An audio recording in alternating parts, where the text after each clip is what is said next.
This is part 2 of the Blackwood Creek series.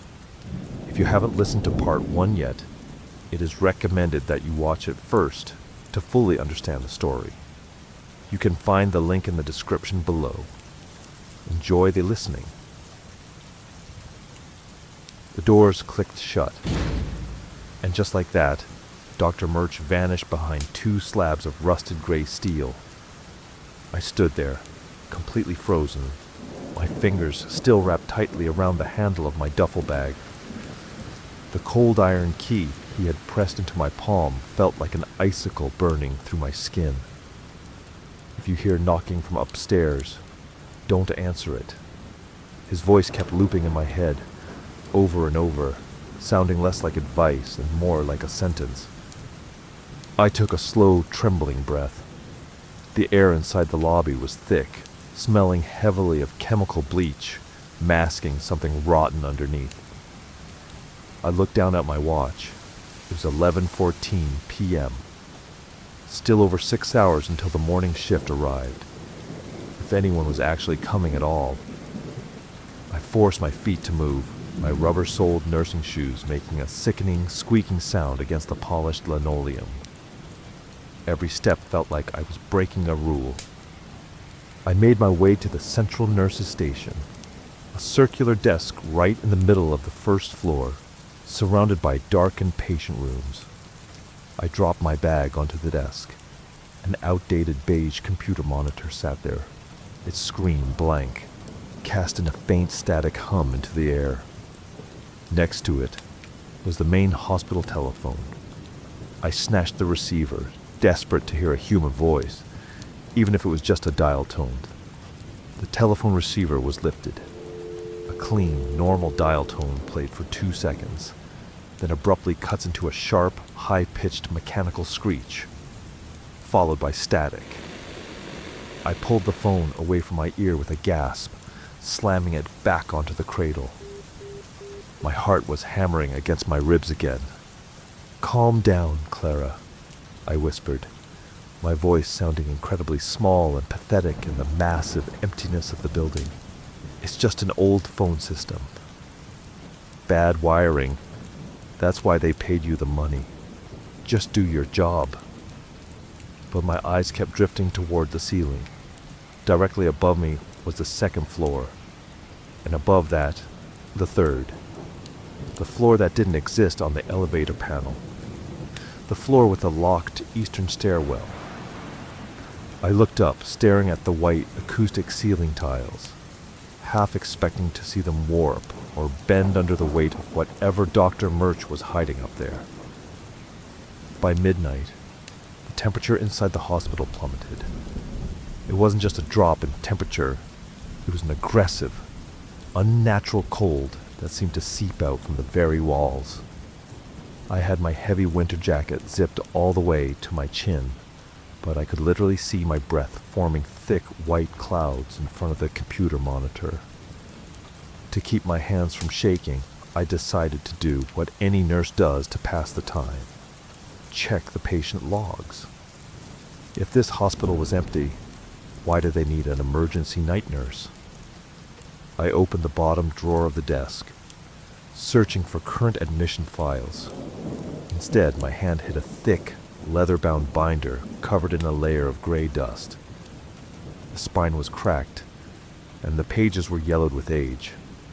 I pulled it out, blowing the dust away, coughing as the particles caught in my throat.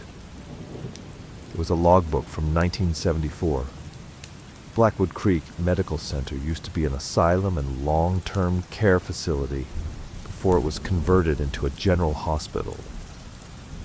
I flipped through the pages, scanning the names of long-dead patients until I reached the back of the book.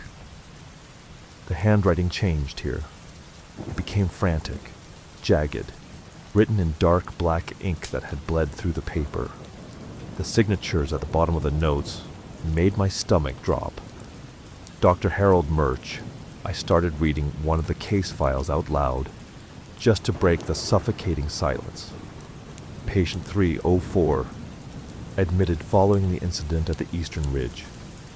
Exhibits advanced stages of atypical tissue necrosis. yet pulse remains steady at 40 beats per minute. Patient refuses to sleep. When questioned, patient claims the darkness inside the facility is crowded. Notes auditory hallucinations of rhythmic scratching from the upper levels. I turned the page. The next entry was dated 3 weeks later. Patient 304 is no longer responsive to verbal stimuli. The necrosis has spread to 70% of the torso. Oddity. The patient does not experience pain. Instead, a profound state of catatonia has set in. Tonight, during the blackout, patient 304 spoke for the first time in 14 days. The patient whispered a sequence of names. Among them was the nurse assigned to the ward. The nurse resigned the following morning, claiming she saw the patient's shadow moving while the patient was restrained to the bed. A sudden, sharp, metallic sound echoed from deep within the building, like a pipe being struck with a hammer. I gasped, dropping the binder onto the desk. The yellowed pages fluttered, settling on a final unstamped entry from August 1976. The third floor has been quarantined. The anomalies are no longer contained by standard sedation. We must keep them elevated. We must keep the doors heavy. If they come down, the town will follow. I stood up from the desk, my entire body trembling. The hospital was playing tricks on my mind. It had to be. Dr. Murch was just an eccentric small-town doctor, and this book was 50 years old. It was ancient history. But then, I noticed the console on the nurse's station desk. It was an old master panel for the patient call lights. Every room in the hospital had a button next to the bed. If a patient needed help, a little red bulb would light up on this panel next to the corresponding room number. Right now, the panel was completely dark, except for one bulb. My eyes locked onto the numbers painted in faded white ink next to the light. Room 304. No, I whispered, backing away from the desk until my spine hit the cold concrete pillar behind me. No, no, no. There are only 2 floors. The third floor is empty. The third floor is locked. The red light didn't just stay on. It began to blink. And then, the intercom speaker directly above my head burst to life with a loud, violent tear of static. Loud, agonizing static filled the air. Underneath the static, a faint, rhythmic sound could be heard. A slow, wet, dragging sound, followed by a heavy gasp for air.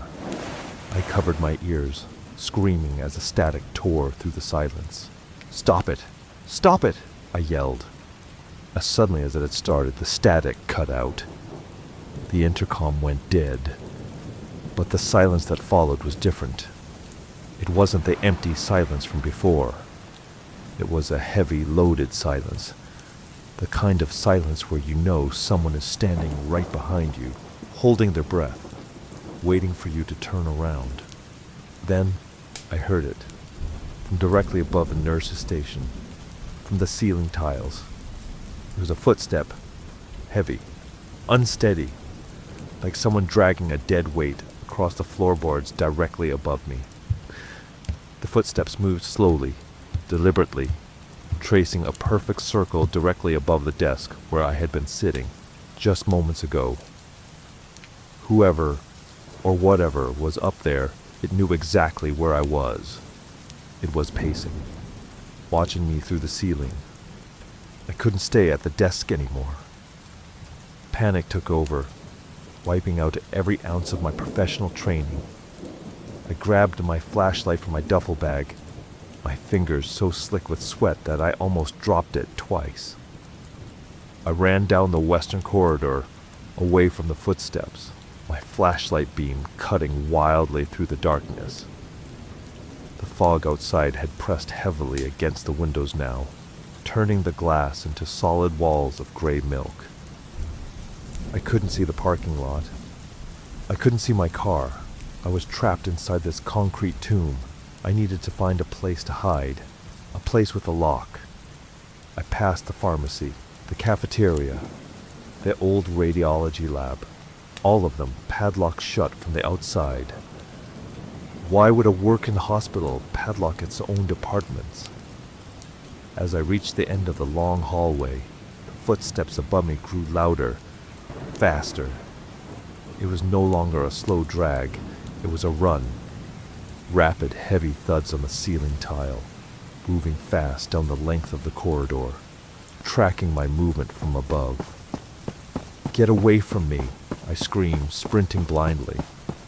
I rounded the corner and stopped dead in my tracks. My flashlight beam hit a heavy, reinforced steel door at the end of the hall. Painted on the center of the door in chipped black letters were the words, "Eastern Stairwell, no admittance." The door was secured with a massive, industrial deadbolt. The footsteps above me stopped directly over the stairwell door. For 3 seconds, everything went dead silent. The only sound was the frantic, ragged gasps of my own breath and the ticking of the old clock on the wall. Then, from the other side of the steel door, from deep inside the stairwell, came a sound that made my knees buckle. A heavy iron key was turning inside an old, rusted lock. Something was trying to unlock the door from the inside. The heavy brass doorknob began to rattle, slowly at first, then violently. The entire steel frame of the door began to shake under the immense force of whatever was throwing its weight against it from the other side. Loud, desperate scratching sounds like fingernails or claws tearing at steel echoed through the hall. I looked down at my hand. The rusted iron key Dr. Murch had given me was still there. I realized with a sudden, horrifying shock, this key wasn't meant to keep me out of the 3rd floor. The deadbolt on this door didn't lock from the outside. It locked from this side. The key was meant to ensure the door stayed locked from the hallway, keeping whatever was inside the stairwell from coming down. And the deadbolt was currently sliding backward. The violent rattling abruptly stops.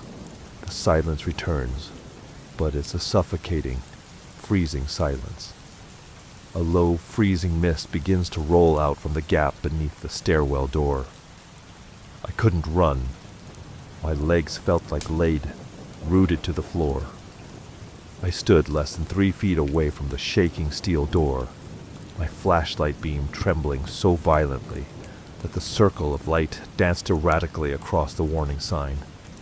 The deadbolt clicked, a heavy, final mechanical sound. The door didn't fly open.